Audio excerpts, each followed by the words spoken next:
YouTube. It's just me. It's just Cody. Alright, tried to film the video with the costume on, but it's scratching too much on the microphone. Goddamn technology.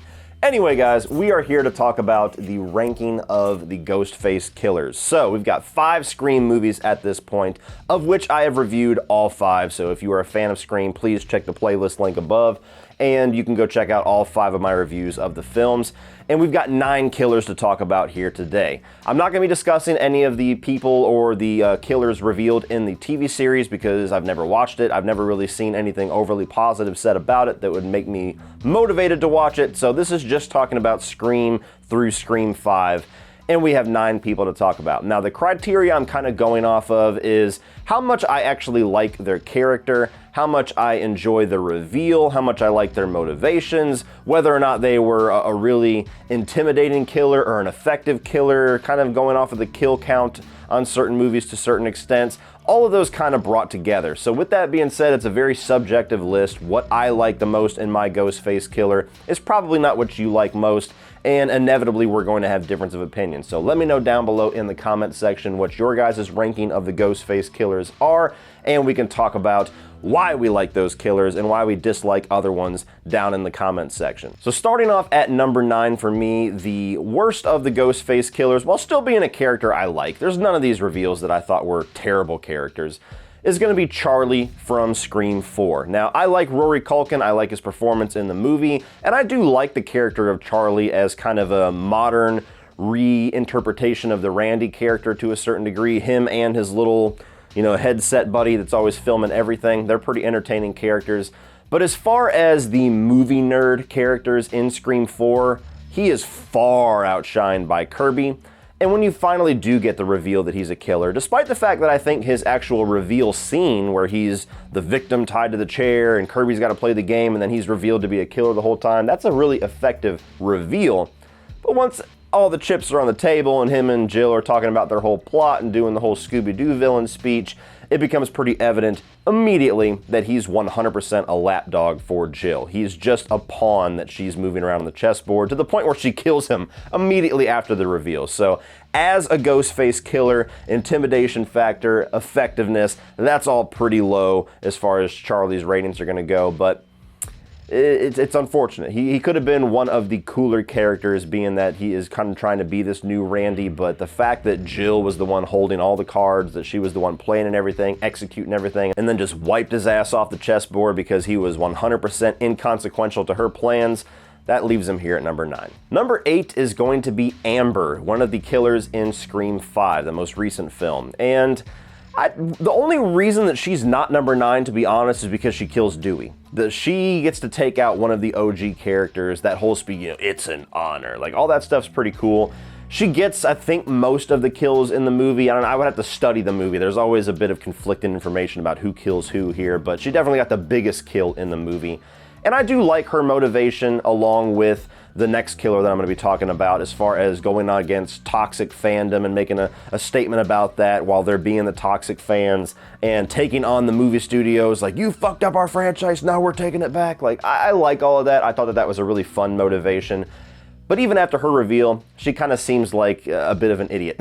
Like, she gets set on fire and shit, and there's twice where they get her dead to rights with a gun. She's like, wait, let me talk. That's not a very intimidating killer. I mean, she seemed like she was evil as fuck and like, I'm in control of everything, and then seconds later, they take her out. I mean, so, fun motivation, everything else, pretty bland. And kind of going along with that to a much lesser degree is my number 7, which is Richie, the other character reveal in Scream 5. Now, this is the one that I saw coming from like the first 10 minutes of the film. If that wasn't the case, maybe he would be a little bit higher, but like I've said, this was the only Ghostface killer that I knew 100%. As soon as I knew it, I was like, that's it. You're not gonna budge. I'm not gonna sit and start guessing around. Maybe it's him. No, it's fucking him. And all the way to the point where they revealed him, I'm like, yeah, no shit. You telegraphed that pretty early.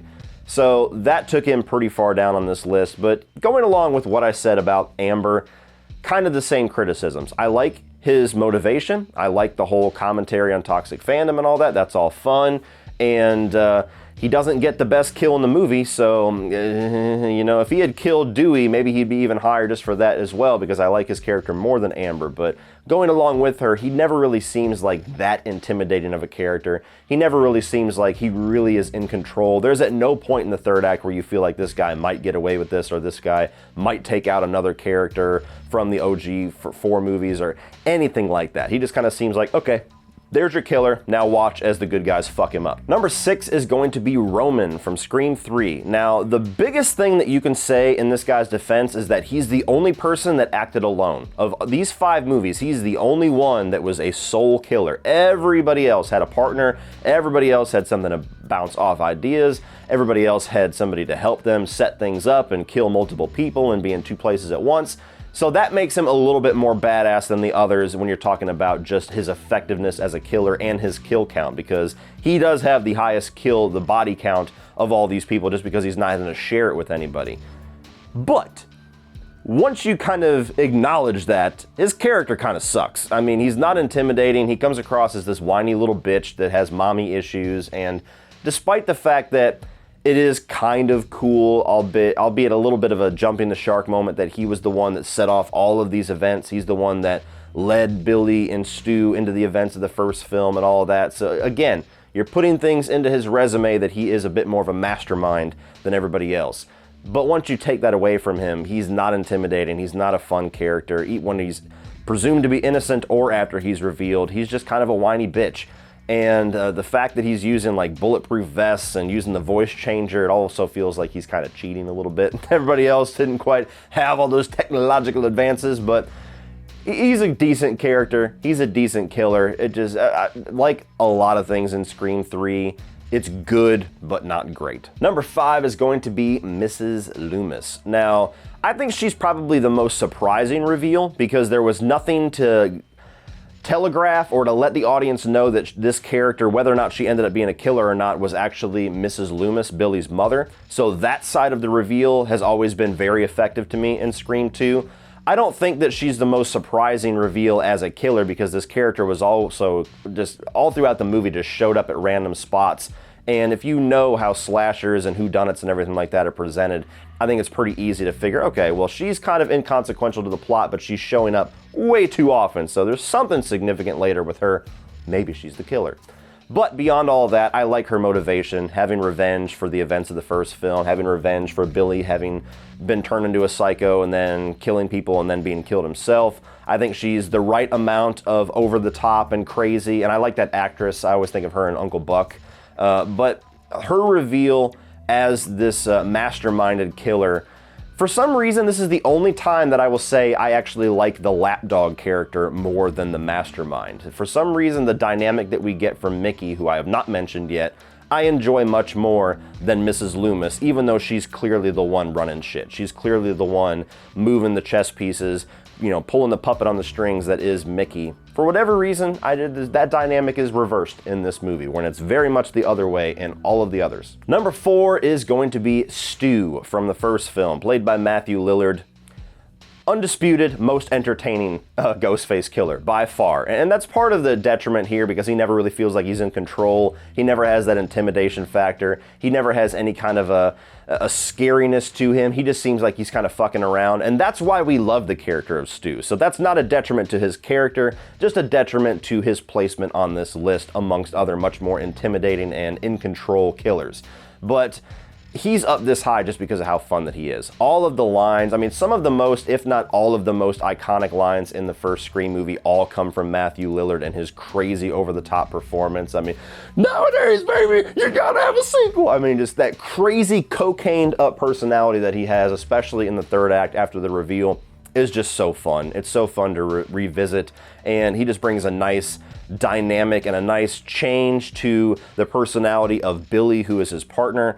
And this is another one of those times, too, where he is quite honestly the lapdog. He's quite honestly the person who's just, you know, being told what to do by Billy for the most part. And you can tell even with his reveal of his motivation or his alibi that it was just peer pressure, that he's not all that invested in this revenge plot. He's not all that invested in what Billy wants to do. He's just whacked and just kind of wants to do shit and wants to kill people because his friend or whatever you want to call Billy wants him to. Which brings us to number 3, who is Billy Loomis, the OG killer. This is a character that I think most people kind of saw coming as the killer, which is a bit of a drop why he's not number 1 easily for me. I mean, despite the fact that I say that Richie was the only character that I knew 100%, I was at least 85% with Billy the entire time I watched Scream for the first time, and I was only 6 years old, so what does that tell you? And I think that was deliberate. I think that he is quite honestly forced into that red herring role to the point where multiple times throughout the movie, they make him out to be the obvious killer and then provide him an alibi, I think to make you doubt yourself and accuse somebody else just to reveal that he was actually the killer the whole time. So it's kind of a reverse twist in a certain way where they're surprising you with the obvious. So that is something that needs to be said. Beyond all of that, I think Billy Loomis is a great character. I think he's probably the most iconic of the Scream villains to the point where in Scream 5 he becomes integral to the plot in a certain way with his daughter and the flashbacks and everything that they use, which is a really cool detail. And I like his motivation. I mean, it's not something that, again, that's telegraphed at all in the movie. You only know whenever he tells you that he is pissed because his father was having an affair with Sydney's mother, who was kind of the town whore, and then he lost his mom, and now he's a pissed off mama's boy, and all of that. And so even when you get the reveal in the third movie that Roman is the one that set him on that path, I don't think it really takes away from the effectiveness of Billy, which is something that's pretty rare, something that's pretty effective for Scream 3, and something I don't think it gets credit for enough, that it pulled off that twist without taking something away from the beloved original. I think that him and his whole reveal in the third act and how he's planning to get away with all of this is really smart.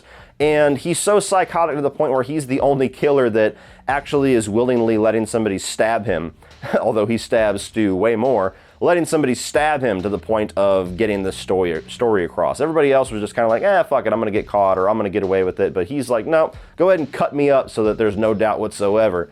That's pretty fucking gnarly. So not really anything else to be said about Billy. He's an icon. The original movie's an icon, and he's at number 3 for me. Number 2 is Mickey. Now, I might be in the minority here. I absolutely love this character, and I love this reveal. I know there was a lot of stories going on, which are probably true, that there was so many different proposed endings to Scream 2 that they just kind of decided on one, and that's when you got Mickey. And so people have always kind of felt like he was a bit of an inconsequential character because of that. Like they didn't go into the movie knowing some motivation for him.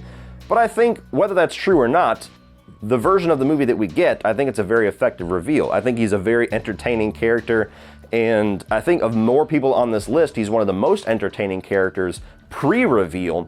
And then when you finally do get the reveal, and Timothy Olyphant, who I love as an actor, so maybe I'm a little bit biased, gets to go full off the rails and go full psycho, and just gets to really pull in that kind of over-the-top part of his performance. I think that it's a really fun little arc for his character throughout the movie, and I think I like his motivation the best of any of the Ghostface killers. That he knows he's psycho, that he admits that he's psycho, he has no disillusions about being crazy, and he wants to get caught just so that he can use the defense of the movies made me do it and be the first guy to get off on that defense and become this pop culture icon because of what he did and what he wants to do to the movie industry. I think that was a really cool meta motivation, and I think it is my favorite of all of the Ghostface killers. Yes, he's the lapdog of Mrs. Loomis, and yes, she at least thinks that she takes him out. He gets the final little scare reveal thing, but for whatever reason, I enjoy his character so much that doesn't take it away from him at all. Where everybody else in this list, that was a bit of a detriment to their score, if you will. For some reason, I don't care when it comes to Mickey. I just fucking love this guy. But number 1 for me is Jill from Scream 4. I did not see her reveal coming at all. I think that the movie very intentionally is setting her up to be the new Sydney and the new protagonist for what was maybe going to be a planned trilogy if that movie had succeeded a little bit more in the box office, but then the movie shocks you by saying, nope, this character that we were making you think was your new final girl, she's actually the one fucked up in the head and causing all this chaos. That really surprised me. It was a very effective reveal. After that reveal, I think she is by far the smartest of any of the Ghostface killers, not only with her motivations, but with her plan and the way she executes her plan. Almost to the point to where even to this day, I hold it against Scream 4 for continuing to go on for that extra 10 minutes. I think that this movie would have gone down as ballsy as hell if they had actually had a Scream movie where the Ghostface killer wins. And I don't know if that would have went anywhere because, like I said, the movie didn't get a whole lot of money. I think Scream 5 made more money in one weekend than Scream 4 did its entire theatrical run. So maybe that plan would have got fucked up anyway, and who knows. But I think there would have been something ballsy about having Jill's plan, which 95% worked, and then just leaving the movie with her being hailed as this new victim while the fates of Sydney and everybody else, especially Sydney, were kind of left in limbo until the next movie. But getting out of fantasy land, talking about Scream 4, the movie that we actually do have, save for that extra superfluous sequence in the hospital, which is still a fun sequence, but it just stretches your believability a little bit. When she starts killing her partner, stabbing Sydney, I mean, she comes the closest to killing Sydney of any of the Ghostface killers, and then just roughing herself up around this house to the point where until she gets to the hospital, her plan worked perfectly. I think she's just a badass character. I think that she is, the performance, like part of the reason it was so surprising was she felt so much like an innocent protagonist throughout the movie, and then you see the mask come off and the psycho that's underneath, and she starts talking about the jealousy of always being in Sydney's shadow and making a commentary about what was at the time relevant and still very much relevant now about people getting famous for being victims or famous for being morons, and just doing something fucked up or having something fucked up happen to you just makes you a celebrity nowadays. That was a really cool thing to kind of comment on within the movie. I just love her character. I'm somebody that likes Scream 4 more than most Scream fans, but I think even those that have their issues with Scream 4 can't really argue much that she is a badass Ghostface reveal. That's it for me, guys. That is my ranking of the Ghostface killers. Please let me know down below what your list is, what's your favorite, what's your least favorite. If you want to include the reveals for the TV shows, you're not going to spoil it for me because I'm probably never going to watch them, but if you guys want to talk about that down below and include those in your ranking, by all means, go ahead and do that. Maybe you'll surprise me and have one of the TV show characters be at the top or near the top, and maybe you will change my mind and make me watch it. But nonetheless, hope you guys enjoyed this video. Thank you for watching. Please like and share this video and hit the subscribe button so you don't miss any of my content going forward. Of course, if we get another Scream movie, which seems pretty inevitable, I'll be talking about it again. We're still talking about the Die Hard franchise. I just reviewed the 4th film yesterday. The new one, or the 5th one, the one that I don't like talking about, will be on Monday. And I got a lot of other things planned for February coming up. So please hit the subscribe button so you don't miss any of that. Thank you guys for watching once again. And as always, remember, opinions are like assholes, but that doesn't mean that you have to be.